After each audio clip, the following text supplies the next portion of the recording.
O sertanejo é, acima de tudo, um forte? Eu sou Douglas Heraldo, do blog Listas Literárias, e neste Diários de Leitura vamos acompanhar capítulo por capítulo de Vidas Secas de Graciliano Ramos.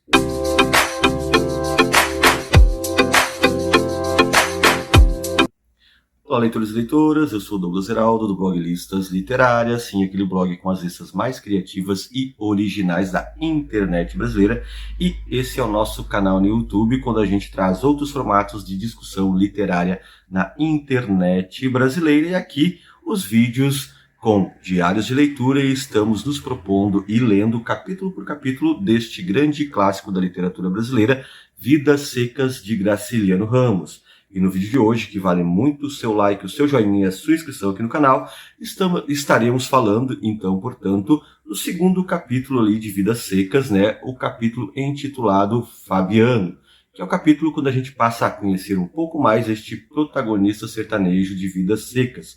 Vale a pena dizer aqui, vou discutir lá no final do vídeo, né? Vidas Secas vai se constituindo quanto uma narrativa interessante, porque ela tem a semelhança de contos, então cada capítulo tem uma passagem bastante específica, um momento bastante único dentro da vida destas personagens que compõem essa coletânea toda assim, de histórias, né? É quase como se fosse uma coletânea de contos, né? Com os mesmos personagens, com a mesma narrativa, a mesma história, havendo inclusive uma sequência, mas é interessante que a gente pode ter uma leitura assim que, de certa forma, imagine como cada capítulo quase como uma narrativa avulsa e única, né? Ainda que a soma de tudo isso é o entrelaçamento desses capítulos.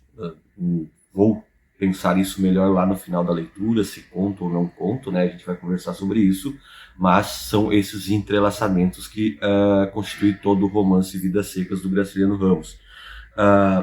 E nesse detalhe digo isso justamente porque a gente vai observar do primeiro para o segundo capítulo já uma certa passagem de tempo, né? O capítulo, como o próprio título diz, destaca a Fabiana, então o protagonista da narrativa, este sertanejo, que neste capítulo em especial, aqui sim ele vai ainda mais se comparar à sua a sua educação pessoal enquanto animal, enquanto um bicho.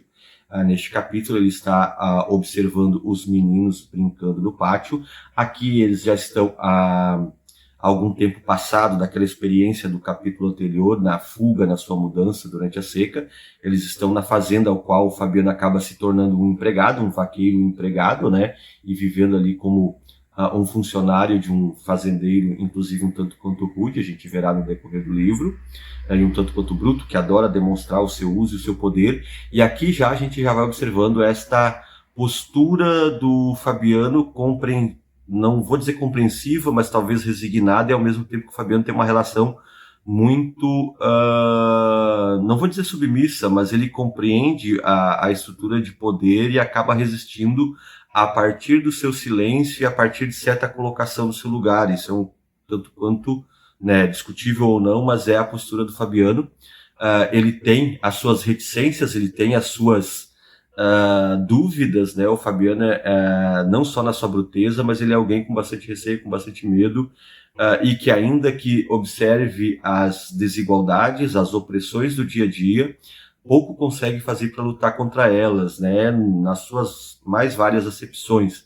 Aqui ele está observando os filhos, vendo que os filhos estão crescendo, que os filhos estão cheios de perguntas, inclusive, e ele fica bastante preocupado com isso, porque sabe que gente que pergunta demais pode se tornar um problema e, especialmente, ter muitos problemas, especialmente na estrutura social vigente da qual eles participam e estão, né? Então o Fabiano vai olhando isso e vai ficar sempre naquela reticência entre o medo, inclusive, de conversar com Sinhá Vitória sobre a educação dos filhos, a qual ele imagina que deva ser muito próxima ao que ele teve que educar-se assim para o mundo, uma pedagogia do animalesco, uma pedagogia do animal.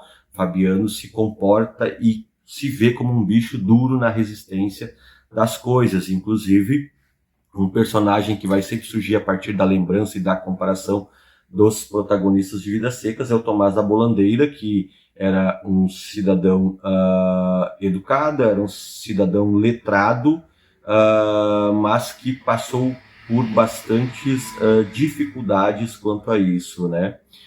E que também teve um desfecho ruim para sua vida. Então, o Fabiano vai fazer sempre este contraste. Outro detalhe bastante interessante do capítulo é que a gente já vai observando as questões arcaicas, os elementos arcaicos na constituição do sertanejo, e inclusive a partir de certos ritos, de certa mitologia, o próprio fato e fator de Fabiano lidar com o gado e com as vacas tem tanto a questão do trato animal, tanto do trabalho, mas também a partir das crendices que ainda impregnam as raízes do sertão. E aí esse capítulo a gente acaba conhecendo um pouco mais desse sertanejo rude, bruto, animalesco, também supersticioso, mas um tanto quanto silenciado, inclusive nas questões familiares, porque ele tem certo receio e certo medo de discutir com Sim a Vitória a questão da educação ali dos seus meninos.